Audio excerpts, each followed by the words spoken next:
લાગે ને જાણે કે સબ્બે સફર ગેમ રમતા હોઈએ. 21 વર્ષ મારા જીવનના મેં બનાસકાંઠા જિલ્લામાં કાઢેલા છે. બનાસકાંઠા જિલ્લામાં મોસ્ટ ઓફલી બધા ચૌધરી. આપણે તો મસ્ત મજાથી ફોન જોતા હતા ના જુઓ, ચશ્મા ને વાઇપરની જરૂર છે.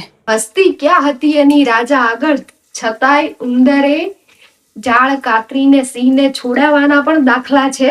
હેલો, નમસ્કાર, હર હર મહાદેવ. તો કેમ છો બધા? તો આજે છે ગુરુ પૂર્ણિમા, તો તમને બધાને ગુરુ પૂર્ણિમાની હાર્દિક શુભકામના. બધા પોતપોતાના ગુરુને ફોન કરે, મળે, કાં તો પછી ક્યાંક મળી જાય તો બધા પોતપોતાના ગુરુને આજે યાદ કરશે. તો ચલો, આજે છે ગુરુ પૂર્ણિમા, તો બધા ગયા છે બહાર, હું એકલી છું ઘરે. તો હવે જોઈએ કે મારો આજનો દિવસ કેમનો વીતે છે. આમ તો હજી કેટલા વાગ્યા છે? હજી તો 9:15 થાય છે. એટલામાં આજે આપણે ઘરનું બધું જ કામ પૂરું. ઘરનું બધું કામ એટલે કે કચરા થઈ ગયા અને કપડાં ધોઈ ગયા. બસ હવે આપણે જાતે નાહવાનું બાકી છે. અને બસ આજે હવે એકલા છીએ એટલે જમવાનું તો જોઈએ. ભૂખ લાગશે તો બનાવીશું, બાકી તો હરે હરે એવું કામ છે. તો હવે જોઈએ આજનો દિવસ મારો કેવો વીતે છે. તો જુઓ, આપણે પણ છે ને મસ્ત નાહી લીધું છે અને હવે બસ ખાલી એક જ કામ છે, પછી આખો દિવસ આરામ ને આરામ જ છે. અને એ છે જુઓ, ટબ ભરીને કપડાં છે એને આ દોરી પર સુકવવાના છે. અને આપણને કેવું છે ખબર, હાલ હવે વરસાદ નથી, છાંટા એ નથી, એટલે કપડાં સરસ રીતે થોડાક આમ સુકાઈ જાય એવા થઈ જશે. પણ આ વરસાદની સિઝનમાં છે ને, બીજાઓનું ખબર નહીં પણ આપણા ગુજરાતીઓનું તો મતલબ એવું છે ને, એવું લાગે ને જાણે કે સબ્બે સફર ગેમ રમતા હોઈએ. કેવું ખબર કે હવે વરસાદના છાંટા આવ્યા એટલે પાછા ફટાફટ અંદર લઈ લેશે કપડાં, અંદર સુકવશે. અને થોડા છાંટા બંધ રહ્યા નથી કે એ કપડાં પાછા ઉઠાઈને બહાર મૂકવાના, પાછા થોડા છાંટા આવ્યા નથી પાછા અંદર. જાણે કે પેલી સબ્બે સફર ગેમ રમતા હોય ને, કેમ આવજા આવજા આવજા એમ કરે. કાંઈ નહીં, ચલો આજે વરસાદ જેવો માહોલ નથી. જો થોડું ઘણું કોરું કાઢ્યું છે એટલે આપણે ફટાફટ કપડાં સૂકવી દઈએ, પછી જોઈએ હવે આજે વરસાદ આવે છે કે નહીં આવતો. તો 10 વાગી ગયા હતા ને, તો મેં વિચાર્યું કે ચલો હવે કંઈક પેટમાં થોડુંક નાખીએ, પેટ પૂજા કરીએ. અને આજે તમે વિચારી લીધું છે કે આજે હું જમવાનું તો નથી જ બનાવવાનું, કારણ કે એક માણસ માટે કોણ જમવાનું બનાવવાનું, શું બનાવવાનું એમ થાય. તો પછી મારી નજરમાં આવી ગયો, કાલે રાતે નાસ્તો લાવેલો હતો એ નજરમાં આવી ગયો. તો મેં કીધું ચલો ચા બનાવી દઈએ ને એની જોડે નાસ્તો. તો ચા થોડી મારે વધારે બની ગઈ છે, પણ કંઈ નહીં. અને આ છે સેવ અને પાપડી. તો ફટાફટ આપણે આનો નાસ્તો કરીએ. જોઈએ હવાઈ ગઈ છે કે નહીં. થોડી હવાઈ જ ગઈ છે, પણ કઈ નહીં. હવે તમે વિચારતા હશો કે વાટકામાં કેમ ચા પીવે છે. હાલ તમે મધ્ય ગુજરાતમાં છે, અહીંયા મોસ્ટ ઓફલી લોકો રકાબીમાં ચા પીતા હોય છે. પણ હું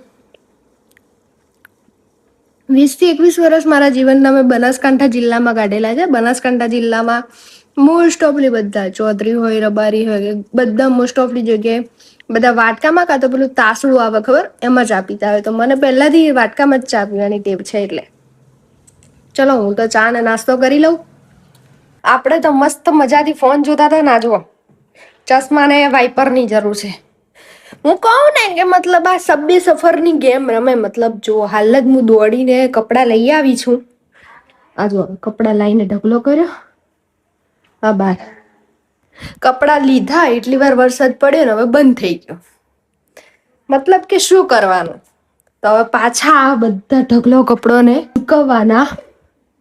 હવે જોઈએ, 3 વાગવા આયા છે અને હજી આયા નથી ઘરના, બધા બહાર જ છે હજી. તો હું થતી હતી બોર અને મને ભૂખ લાગી, તો મેં વિચારું શું ખાવું. અને પછી યાદ આવ્યું કે કેરી છે. તો હું આ કેરી કટ કરીને લાવી. બહુ મોટી કેરી હતી તો કેરી આખી કટ કરી દીધી. અને આમાં કેવું થાય છે ખબર, નાસ્તો ઘરમાં હું લાવતી નથી. બહાર જઈએ ને તો પણ હું ના લાવવા દઉં નાસ્તો, કે નથી લાવવો, જંક ફૂડ વધારે ખવાઈ જાય, તળેલું ને એવું બધું પડ્યું હોય ને, આંખની નજર સામે હોય ને તો ખવાઈ જ જાય. મતલબ ના ખાવું હોય તો બી. એટલે એમ કરીને હું નાસ્તો ના લાવું કે લાવવા પણ ના દઉં. અને પછી હવે આજે મને એમ થાય છે કે કંઈક નાસ્તો હોત તો કેવું સારું ખાવાનું. મતલબ જ્યારે જરૂર હોય ને ત્યારે એકચ્યુઅલમાં આપણને એ વસ્તુ ના મળે. પણ ચલો આજે હવે કેરી છે તો કેરીને એન્જોય કરીએ. મીઠી છે એકદમ. 5 વાગી ગયા છે ના, 5 વાગ્યા નથી, 5 વાગવા આયા છે. હવે ધીરે ધીરે જમવાનું બનાવવાનો સમય થશે. પણ એટલી વાર મેં વિચાર્યું કે કંઈક લખી લઉં કન્ટેન્ટ, શાયરી ને એવું બધું, તો ઇન્સ્ટાગ્રામમાં શૂટ કરવા માટે કામ લાગે. આ આગળ લખેલી જ હોય. અને એ લખવામાં એક એવી અદ્ભુત રચના લખાઈ ગઈ છે ને, મતલબ હું તમને સંભળાવું. આ રહી આ એ વસ્તુ જે મેં લખ્યું છે. પણ આ આગળ તો આવશે જ ઇન્સ્ટાગ્રામમાં, જે લોકો મને ફોલો કરે છે એ તો જોશે જ. પણ હાલ તમને એ લાઈવ, મતલબ એ શબ્દો, હાલ જે કંઈ પણ હું લખું છું ને, જે ફિલિંગથી લખું છું, એ શબ્દોને જે મેં જે રીતથી પરોવું ને, એ કદાચ પાછળથી પછી હું એ શબ્દોને એવી જ રીતે ન બોલી શકું. તો એટલા માટે મેં વિચાર્યું કે આ વસ્તુ તો રેકોર્ડ કરવી બને જ છે. તો સાંભળજો કે એક જ શબ્દ પકડે તો ખાલી સમયને તમે કંઈ પણ ગણી શકો છો. મિનિટો, કલાક પણ ગણી શકો, કે પછી સારો કે ખરાબ પણ ગણી શકો. તો એના માટે મેં લખ્યું હતું કે સમય રસ્તો બદલ્યો એટલામાં તો લોકોએ શબ્દ બદલ્યા. સમય રસ્તો બદલ્યો એટલામાં તો લોકોએ શબ્દ બદલ્યા. નથી જોઈ જેમના માટે શિયાળાની ઠંડી ને ચોમાસાની વીજળી.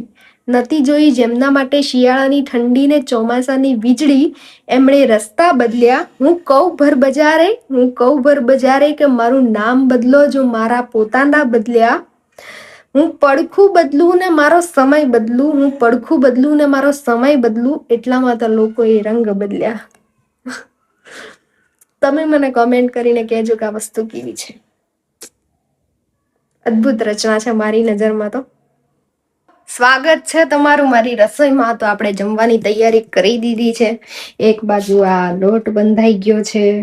અલ્યા ભાઈ, હરખું તે શાક કપાઈ ગયું છે. આજે મેં આપણું નેશનલ શાક, એટલે કે બટેકાનું શાક બનવાનું છે, જેની માટે મેં તેલ લીધું છે. જુઓ જરા, દેખાય છે? આ ખૂણામાં પડ્યું તેલ.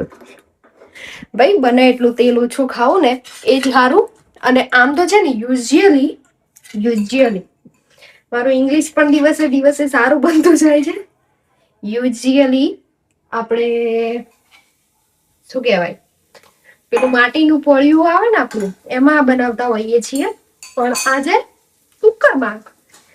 અરે હા, એના પરથી છે ને મને એક રચના યાદ આવે છે કે જહાજોના ડૂબાડ્યાના પણ દાખલા છે, તો તણખલાના તારવ્યાના પણ દાખલા છે.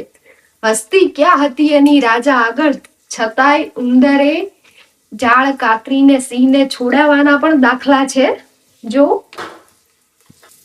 કે જહાજોના ડૂબાડ્યાના પણ દાખલા છે, અને તણખલાના તારવ્યાના પણ દાખલા છે. હસ્તી ક્યાં હતી એની રાજા આગળ, છતાંય ઉંદરે જાળ કાતરીને સિંહને છોડાવવાના પણ દાખલા છે. અને છો તાકાતવર તમે તો અન્યને કમજોર ના સમજો. અહીં દોડમાં સસલાને પણ કાચબાએ હરાવ્યાના દાખલા છે. અને જ્યારે નાકામ થઈ ગઈ બધી દવાઓ મરણ પથારી પર, ત્યારે કોઈની દુઆઓએ અસર દેખાડ્યાના પણ દાખલા છે. અને અહીં ક્યાં છે કોઈ અમર કાયમ માટે? કોઈના જન્મના દાખલા છે ને, તો એના મરણના એ દાખલા છે. અદ્ભુત રચના છે ભાઈ.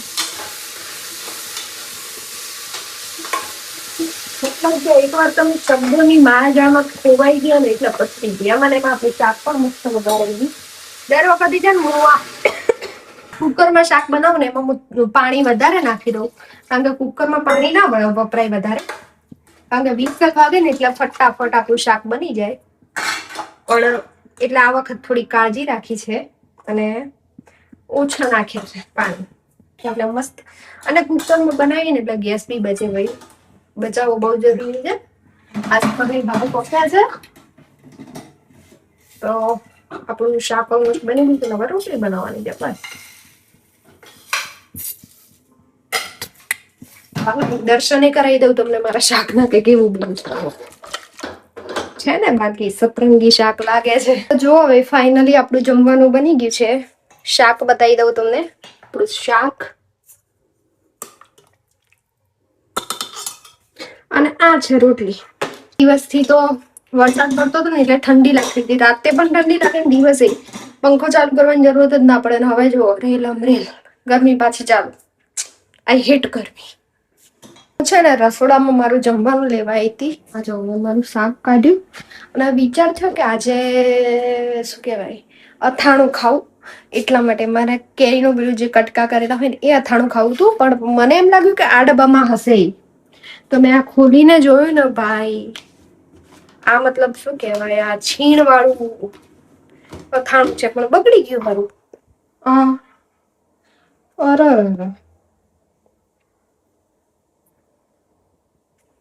કઈ થયા કરે આવું બધું. તો હવે જોવું મને પેલું અથાણું મળે છે કે નહીં મળતું. જવા દો હવે. આ અથાણું જોઈને મને પેલું અથાણું ખાવાનું નથી થવાનું. કઈ નહીં, ચાલ આપણે તો ખાઈ લઈએ.